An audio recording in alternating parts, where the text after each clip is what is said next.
En esta oportunidad hablaremos de los cuidados para la familia en caso de tener un paciente con Huntington.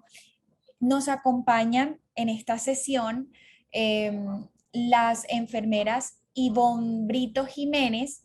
Ella es enfermera con magíster en desarrollo social, coordinadora del eje de salud familiar, y la enfermera Mirit Vázquez Munive. Ella es enfermera especialista en epidemiología, especialista en desarrollo infantil, magíster en enfermería y doctora en enfermería, ambas docentes de la Universidad del Magdalena.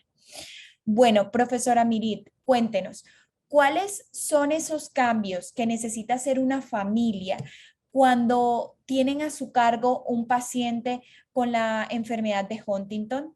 Buenos días.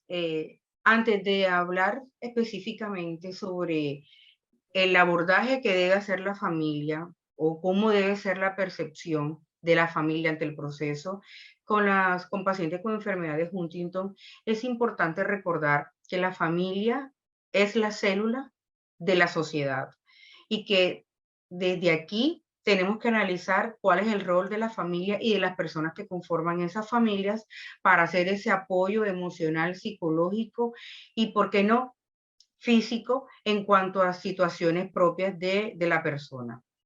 Tenemos también en cuenta de que la familia debe ser ese ente que acompaña, que apoya, que dirige, que de algún momento también estructura las condiciones de la persona.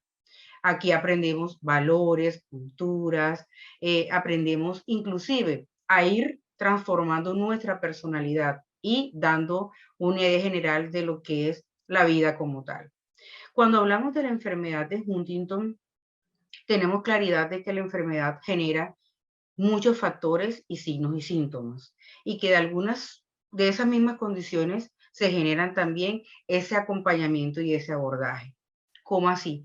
La familia debe ser ese ente regulador, ese ente de acompañamiento, seguimiento y supervisión a los pacientes que tienen enfermedad de Huntington, específicamente cuando se hace se aborda a esos signos y síntomas específicamente.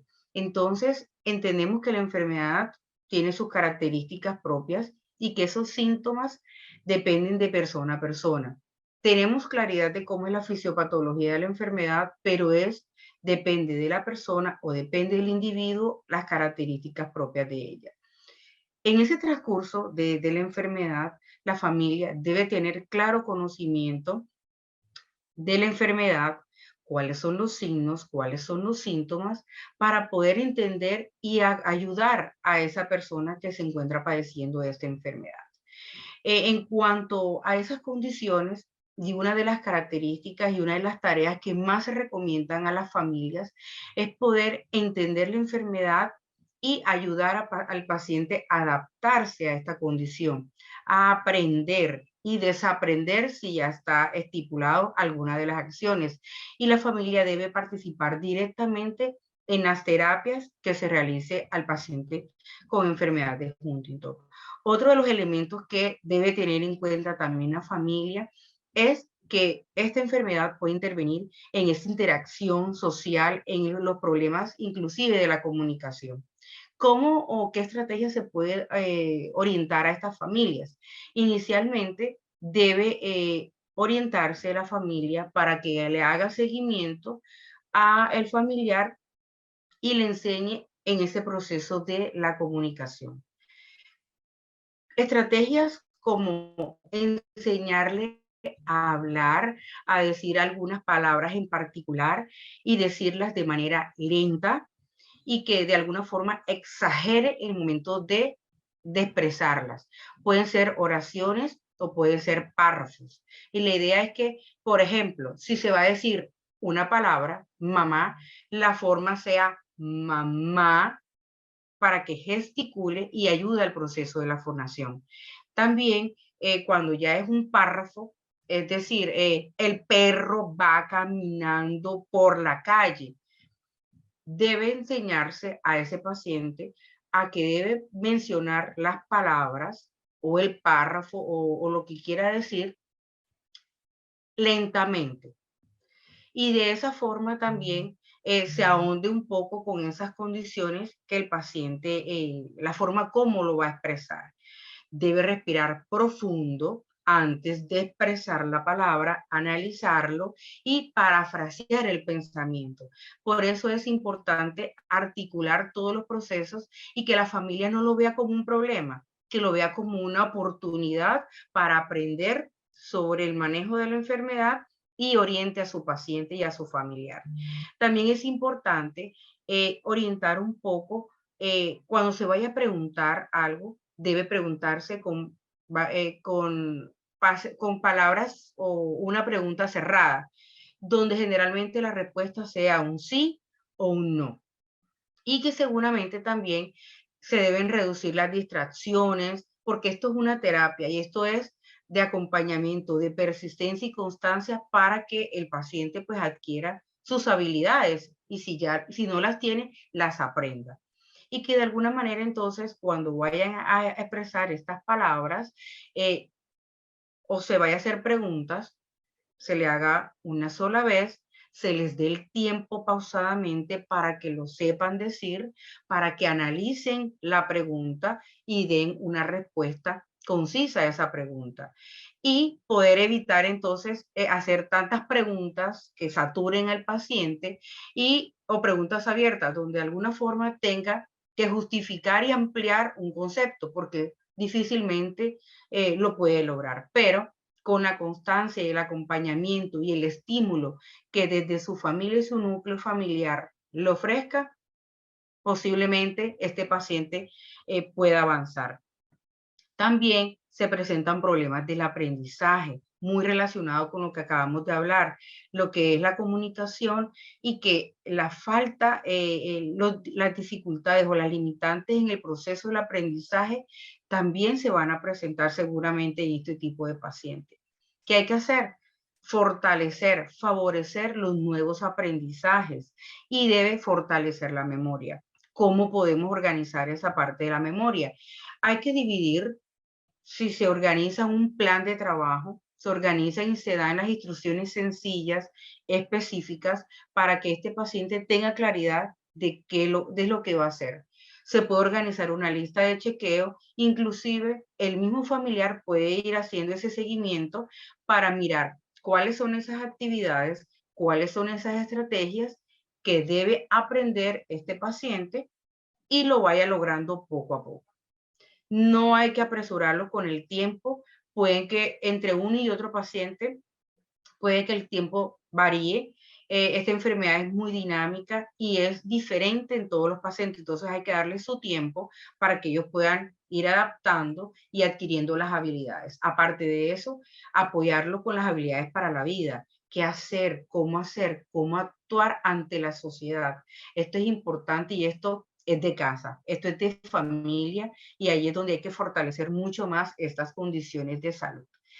Y con las cuestiones de los controles del impulso, que también es una situación que se ve mucho en estos pacientes, hay que establecer rutinas predecibles, algo que se pueda manejar, algo que todos los días realice y que aprenda en ese paso a paso cómo debe realizarse. No darle dinero o control de dinero a este paciente es una de las recomendaciones que también se dan. Controlar todos los elementos que están a su alrededor y por esta misma razón deben alejarse todos esos elementos que puedan ocasionar algún peligro, objetos cortopunzantes, algo que pueda caer, golpear, fracturar, partir. Hay que evitar estas condiciones para mejorar el bienestar del paciente. Y también aconsejar evitar el uso excesivo de las redes sociales, del internet. Hay mucha información que puede de pronto atiborrarse al paciente y bloquear también el proceso del pensamiento. También hay que evitar al máximo el uso del alcohol, el uso del tabaco y ahorita pues mencionando pues estas medidas de seguridad, es aconsejable también orientar al paciente a utilizar medidas de seguridad en casa y que cuando vaya a sentarse, por ejemplo, debe tener en cuenta que la silla debe estar en una altura baja que pueda ser cómodo para el paciente para sentarse. La silla debe tener como acolchonado, debe ser cómodo, debe tener un espaldar para que la postura sea la indicada. Debe tener generalmente un lugar donde pueda acomodar su brazo y sus miembros inferiores. Esto como para facilidad de las personas que de pronto tienen alguna discapacidad, para que sea un poco más flexible el momento pues de la postura. Y las recomendaciones que le acabo de comentar. Es importante orientar a la familia. La familia tiene que conocer la patología y tiene que acompañar al paciente o el cuidador, porque no siempre es la familia la que está con el paciente. Entonces, el cuidador y la familia deben ser el soporte de este paciente para todas las condiciones de vida y reforzar las habilidades para la vida. Muchas gracias, profesor Ivonne, por todas estas recomendaciones. Esto fue todo por esta sesión. Nos vemos en otra próxima para aprender más sobre la enfermedad de Huntington. Cualquier duda o inquietud nos las dejan aquí en nuestro canal de YouTube o en nuestras redes sociales. Muchísimas gracias. Hasta la próxima. La palabra es para la profesora Mirit. Ella es enfermera. Nos va a hablar más sobre los cuidados que debe tener la familia con un paciente con Huntington. Bueno, profe, ¿nos puede comentar o qué nos puede decir acerca de cuáles son los cambios que debe realizar una familia para cuidar una persona afectada por Huntington? Días. Realmente el caso de los enfermos de Huntington es bastante exigente, requiere que toda la familia se una en torno al cuidado de ese paciente. En este caso no podemos olvidar que él necesita cuidados físicos, cuidados que le permitan mantener su salud mental y emocional, cuidados que le permitan el intercambio social y que le permitan a él sentirse como persona que todavía es valente, que vale. Por lo tanto, es relevante que la familia lo apoye. ¿Qué podemos hacer? Igual que en cualquier otro tipo de enfermedad, la familia tiene que unirse en torno a esa persona. Hay actividades que son cotidianas, como por ejemplo comer. ¿Qué tenemos que tener en cuenta para que esa persona coma? Como la persona va a tener corea, o sea, esos movimientos incontrolables para él, que él trata de asumir o de integrar como algo voluntario, pero que no lo son, no logran los movimientos como él quiere. Por lo tanto, esa persona no puede utilizar una vajilla de ningún material que sea frágil, que se pueda partir. Tiene que ser una vajilla plástica. Los platos deben ser hondos, porque el plato hondo permite un espacio donde si hay un movimiento, la comida no se riegue. El vaso debe ser lo suficientemente de base ancha, debe tener tapa y debe tener el pitillo adosado para que le sea fácil consumir sin regar ninguno de los líquidos. Hay unas cucharas que se utilizan para los pacientes que tienen artritis y se les dificulta mover la mano. La motricidad fina la tienen interferida. Esas cucharas tienen un asa que abarcan estos 4 dedos finales de la mano y que le permite a la persona, teniendo la cuchara en dirección hacia el dedo gordo, poder sostener como si fuera en garra la cuchara y poder comer con facilidad. La comida no puede estar caliente, tiene que ser a una temperatura que le evite la quemadura. Los vasos deben tener asa. Eso es en cuanto a la comida. O cómo servirla, porque vamos a mirar que la comida como tal debe ser de trocitos pequeños, fácil de deglutir, que para él no es fácil, por lo tanto deben ser trozos pequeños, blandos, bien suaves, nada duro, y de una pastosidad, es decir, no necesariamente puro líquido, pero tampoco le vamos a dar trozos sólidos duros que a la persona le van a ser imposible de tragar. La persona se va a mover por todo el espacio. Por lo tanto, si es alguien que tiene unos movimientos interferidos, que a veces estira la mano, que a veces levanta la pierna más de lo normal, que hace movimientos con la cabeza, no puede haber una cantidad de muebles donde la persona fácilmente puede chocar y puede caerse. Por lo tanto, hay que liberar todos los espacios que sean posibles de liberar. Ningún mueble estrictamente necesario se puede ir, pero ningún mueble que sea innecesario debe permanecer en el sitio donde esta persona está. Por lo tanto, los pasillos deben ser descubiertos. Las zonas, así como los zapatos de él, deben tener superficie antideslizante. Entonces, la vamos a dejar que se bañe. Claro, eso hace parte de su autonomía. Pero él debe bañarse sobre un tapetico que los venden en cualquier parte, que no son muy grandes y que permiten que él mantenga la superficie del pie bien adosada al suelo. Son antideslizantes. Y cuando esté por la casa, él tiene que usar zapatos antideslizantes. En la medida en que él use zapatos, que la suela, como digo yo, brille más que la parte de la capota del zapato, pues en esa medida él estará en riesgo de caídas. Como él está en riesgo de caídas, las superficies deben estar protegidas. Deben haber asas en el baño para que él se agarre. Igual, no solamente en la ducha, sino en el sitio para hacer las necesidades.